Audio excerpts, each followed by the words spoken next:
happy anniversary. There was that prospectus of 1st of October, 1999, where BlackRock went public, so you're 25 years young. You now make a point of, that's an investment criteria for you. Well, behaviors are going to have to change, and this is one thing we're asking companies. He manages more money than most countries even possess. Most powerful financial empire. His company now controls more wealth than the entire economies of Japan, Germany, and the United Kingdom combined. It has in fact surpassed $11.6 trillion in assets under management, making it larger than the GDP of every nation except the United States and China.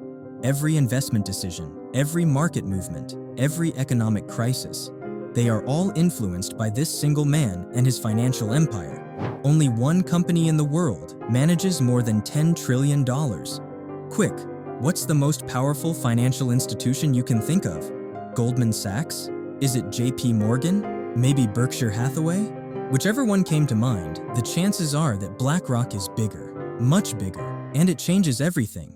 While it might not have the instant name recognition of a Wall Street giant like Goldman or the celebrity status of Warren Buffett, BlackRock is trusted to manage more money than any other investment company in the world. BlackRock has done it again, with clients entrusting them with a record $641 billion of net inflows in 2024, pushing the world's largest asset manager to unprecedented heights. Over $10 trillion, yes. AUM, congratulations on that. Just as interesting as its current dominance is its incredible backstory. BlackRock has been around since 1988, but only really found itself ruling the financial world in the last 2 decades. But how did a company born from a massive trading loss become the puppet master of global finance? And how did Larry Fink, a middle-class kid from California, build an empire worth more than most countries? Stick around and find out. BlackRock. BlackRock. BlackRock. BlackRock announcing its... It's impossible to separate the company from the man behind it. Larry Fink was born on November 2nd, 1952, and grew up as one of 3 children in a Jewish family in Van Nuys, California. His mother, Lila, was an English professor, and his father, Frederick, owned a shoe store. Far from the privileged background you might expect from someone who would reshape global finance, he earned a BA in political science from UCLA in 1974, followed by an MBA in real estate at the UCLA Anderson School of Management in 1976. But what happened next would set the stage for everything that followed. Fink started his career in 1976 at First Boston, a New York-based investment bank, where he was one of the first mortgage-backed security traders and eventually managed the firm's bond department. For nearly a decade, Larry Fink was the golden boy of Wall Street. He was making money, lots of it. Vanity Fair reported in 2010 that Fink had increased First Boston's assets by about $1 billion. But then, in 1986, everything changed. He was successful at the bank until 1986, when his department lost $100 million due to his incorrect prediction about interest rates. $100 million gone. In today's money, that's equivalent to losing nearly $300 million. For most people, a mistake of that magnitude would end their career. For Larry Fink, it was about to become his greatest motivation.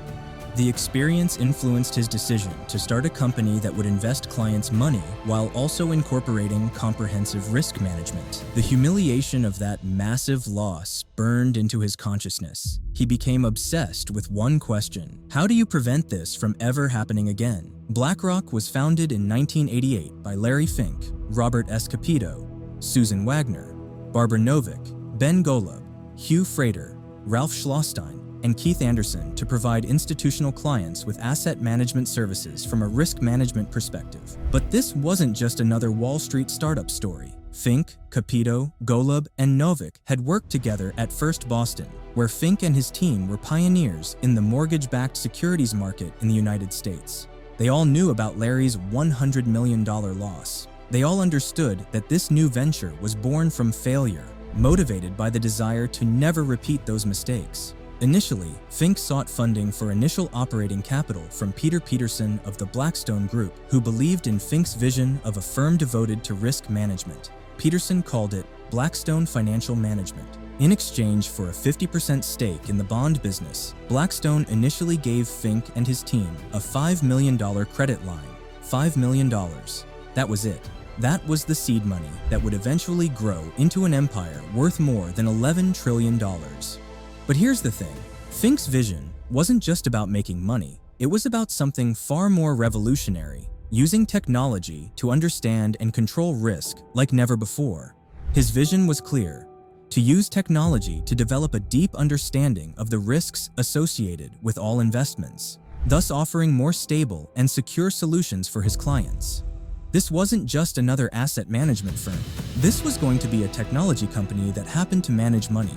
BlackRock's early years were marked by significant challenges. The firm had to establish its credibility and value in a highly competitive market that was skeptical of new risk management approaches. Wall Street didn't want risk management.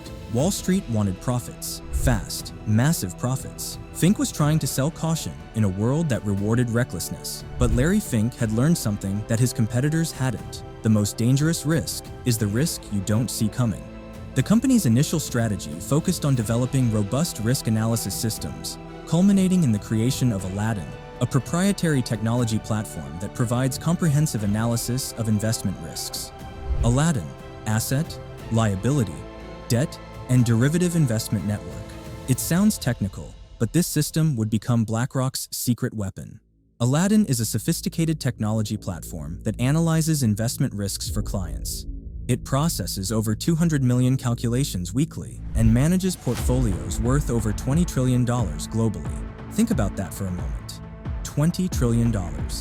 That's more than the entire GDP of the United States, all managed by a system that Larry Fink's team built from scratch. BlackRock split from Blackstone in 1994, with Fink retaining his positions, becoming chairman in 1998 after BlackRock became independent. This was the moment of truth. Could Larry Fink's vision survive on its own? The answer came in 1999. When BlackRock went public, they had just 650 employees, and their stock was listed at $14 a share. They managed $165 billion of primarily fixed income-based assets for their clients. Not bad for a company built on the ashes of a $100 million trading loss. But this was just the beginning. What happened over the next 2 decades would be nothing short of extraordinary. In 2003, Fink helped to negotiate the resignation of the CEO of the New York Stock Exchange, Richard Grasso, who was widely criticized for his $190 million pay package. Suddenly, Larry Fink wasn't just managing money, he was wielding power at the highest levels of Wall Street. In 2006, Fink led the merger with Merrill Lynch Investment Managers, which doubled BlackRock's asset management portfolio. Doubled in a single deal. This wasn't organic growth anymore. This was a conquest. But 2009 would be the year that changed everything. One of the most significant deals was the acquisition of Barclays Global Investors in 2009 for $13.5 billion. This purchase included iShares, a leading exchange-traded funds ETF platform. iShares now accounts for approximately 1/3 of BlackRock's revenue, generating billions annually, $13.5 billion. At the time, it was one of the largest acquisitions in financial services history. But Larry Fink wasn't just buying a company, he was buying the future of investing. iShares has become one of the most popular investment tools, with over $3 trillion in assets under management as of 2024. $3 trillion in a single product line. To put that in perspective, that's larger than the entire economy of the United Kingdom. But Larry Fink's greatest moment came during humanity's darkest economic hours. Fink's ability to navigate financial crises has been a hallmark of his career. During the 2008 global financial crisis, BlackRock played a pivotal role in stabilizing markets. The US government contracted BlackRock to aid its recovery after the 2008 financial crisis. When the world's financial system was collapsing, when banks were failing, when governments didn't know what to do, they turned to Larry Fink. The man who had once lost $100 million in a single trade was now being asked to save the global economy. During the coronavirus pandemic of 2020, the Fed turned to BlackRock to help it purchase distressed securities in an echo of 2008. Again, when the pandemic shut down the world economy, when markets were in free fall, when no one knew what would happen next, the Federal Reserve called Larry Fink. This wasn't just business anymore. This was power. The kind of power that shapes nations. So let's talk about just how big this empire has become. Today, BlackRock manages $11.6 trillion for its clients, and Aladdin generates more than $1.6 billion in annual revenue. The employee base is now almost 23,000 strong, with offices in more than 30 countries. BlackRock's stock ended 2024 at over $1,000 per share. Remember, it started at $14. That's more than 7,000% growth. If you had invested $1,000 in BlackRock when it went public, you'd have over $70,000 today. BlackRock, whose assets grew to $11.6 trillion last year, is now so large that it defies comprehension. To understand the scale, consider this. If BlackRock were a country, it would have the third largest economy in the world, behind only the United States and China. 2024 was a milestone year for BlackRock. Clients entrusted them with a record $641 billion of net inflows. They added $1.5 trillion to AUM and delivered record revenue and operating income, alongside a 29% total return for shareholders. $641 billion in a single year. That's more money flowing into one company than the entire GDP of most countries. No controversy has been more intense than Larry Fink's push into ESG investing, environmental, social, and governance factors. In January 2022, BlackRock founder and CEO Larry Fink defended the company's focus on ESG investing, pushing back against accusations the asset manager was using its heft and influence to support a politically correct or progressive agenda. In a talk at the Aspen Ideas Festival in June 2023, BlackRock CEO Larry Fink said he has stopped using the term ESG because the term has been weaponized. According to an Axios reporter, Fink said, "I'm ashamed of being part of this conversation." Later, according to Axios, Fink said, "I never said I was ashamed. I'm not ashamed. I do believe in conscientious capitalism. When you control $11 trillion, every word you say moves markets. Every position you take shapes policy." Larry Fink learned this the hard way. But if you thought Larry Fink was slowing down, you'd be wrong. Under Fink's leadership, the asset manager launched a spot Bitcoin ETF called the iShares Bitcoin Trust in January 2024. As per Soso Value, IBIT held $72.55 billion in net assets as of 11 June, making it the largest such fund in the world. $72 billion in 6 months. For a product that didn't exist a year ago. BlackRock's US-based Bitcoin exchange-traded product was the largest exchange-traded product launch in history, growing to over $50 billion of AUM in less than a year. BlackRock aims to become the world's largest crypto asset manager by 2030, to manage more than $50 billion in AUM. Larry Fink, the man who built his empire on risk management, is now betting big on the most volatile asset class in history. The most dramatic transformation in BlackRock's history is happening right now. BlackRock has always had a foot in private markets, but we've been, first and foremost, a traditional asset manager. That's who we were at the start of 2024, but it's not who we are anymore.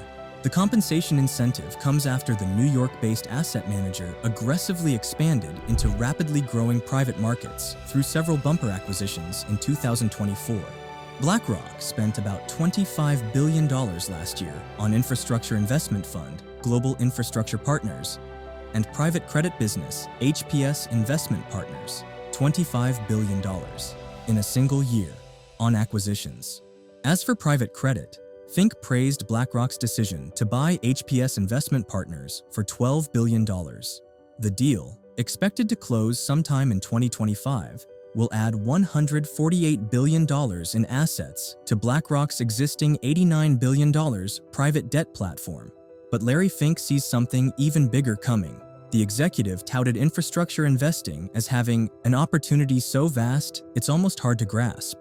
The $68 trillion investment boom. Who will own it? $68 trillion. That's the size of the infrastructure investment opportunity that Larry Fink sees by 2040. To put that in perspective, that's nearly 3 times the current size of the entire US economy. So, who is Larry Fink today? In April 2024, Fink's net worth was estimated at $1.2 billion according to Forbes. BlackRock Incorporated Chief Executive Officer Larry Fink received $30.8 million in compensation for 2024, a 14% increase from a year earlier. But the numbers don't tell the whole story. Fink has been married to his wife, Lori Wider, his high school sweetheart, since 1974. The couple have 3 children. Despite controlling more money than most countries possess, Larry Fink has remained remarkably grounded. Fink, who co-founded BlackRock in 1988, put an end to such speculations while speaking to an audience at the firm's annual Investor Day in New York City on June 12th, saying, "I'm not planning to leave BlackRock anytime soon, so you don't have to have those questions later on." At 72 years old, Larry Fink shows no signs of slowing down. In 2025, Time magazine listed him as one of the world's 100 most influential people. The scope of BlackRock's influence is truly staggering. In my conversations with clients and policymakers around the world, I hear how more and more countries recognize the power of American capital markets and would like to build their own type of capital markets, said BlackRock CEO Larry Fink. Record government deficits and tighter bank lending means people, companies, and countries will increasingly turn to markets to finance their retirements, their business, and their economies, he continued. Countries, plural. Larry Fink isn't just talking to companies anymore. He's talking to nations. When governments need money, when countries need to fund their futures, they come to Larry Fink. So, where is all this heading? In the lead-up to the 2024 presidential election, Fink said that it really doesn't matter for financial markets whether Donald Trump or Kamala Harris wins the election.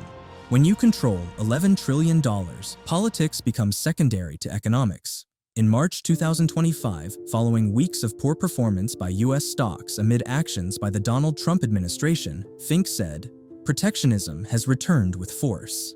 Larry Fink isn't just observing global economic trends, he's shaping them. The infrastructure opportunity alone could reshape the global economy. BlackRock CEO Larry Fink sees a $68 trillion market by 2040 in a key new area for the firm. $68 trillion in infrastructure investment, roads, bridges, airports, energy systems, digital networks, the physical foundation of the future economy. And Larry Fink wants BlackRock to own it all. Larry Fink's story is the ultimate American success story, but it's also something more profound. It's the story of how one man's failure became the foundation for reshaping global finance. That $100 million loss in 1986 didn't end Larry Fink's career, it started his mission. Since co-founding BlackRock in 1988, Fink has built the firm into the world's largest asset manager, overseeing more than $11 trillion in assets under management and approximately 20,000 employees. From 8 founding partners with a $5 million credit line to 23,000 employees managing $11.6 trillion. From a small office focused on risk management to a global empire that influences the investment decisions of governments, pension funds, and individuals around the world. But perhaps most remarkably, Larry Fink accomplished all of this by doing exactly the opposite of what Wall Street traditionally rewarded. Instead of taking bigger risks for bigger profits, he built a system to understand and manage risk like never before. Instead of moving fast and breaking things, he moved carefully and built something that would last. Today, when financial crises hit, governments don't call Goldman Sachs or JP Morgan, they call Larry Fink. When the Federal Reserve needs help managing the economy, they turn to BlackRock. When countries need to build their financial infrastructure, they ask for Aladdin. The man who once lost $100 million in a single trade has become the most trusted name in global finance. The middle-class kid from Van Nuys has built an empire larger than most nations. The technology that was born from failure has become the operating system of global capitalism. But even 25 years since their IPO and 37 since their founding, this is in many ways just the beginning of the BlackRock story. With $68 trillion in infrastructure investment opportunities on the horizon, with private markets growing exponentially, with technology reshaping every aspect of finance, Larry Fink's empire is still expanding. The boy who grew up above his father's shoe store now sits at the center of global capitalism, managing more money than any human being in history. And at 72 years old, Larry Fink isn't done yet. This is the story of Larry Fink, the man who turned failure into the foundation of the world's most powerful financial empire.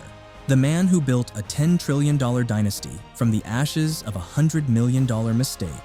In the end, perhaps the most remarkable thing about Larry Fink isn't the money he manages or the power he wields. It's that he did it all by learning from his biggest failure and making sure it never happened again.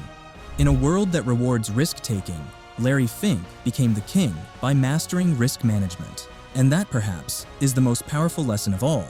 Don't forget to like this video if you enjoyed learning about Larry Fink's incredible journey from a $100 million trading loss to building a $10 trillion empire. Subscribe for more stories about the titans who shape our financial world, and hit the notification bell so you never miss our latest documentaries about the most powerful people in business and finance.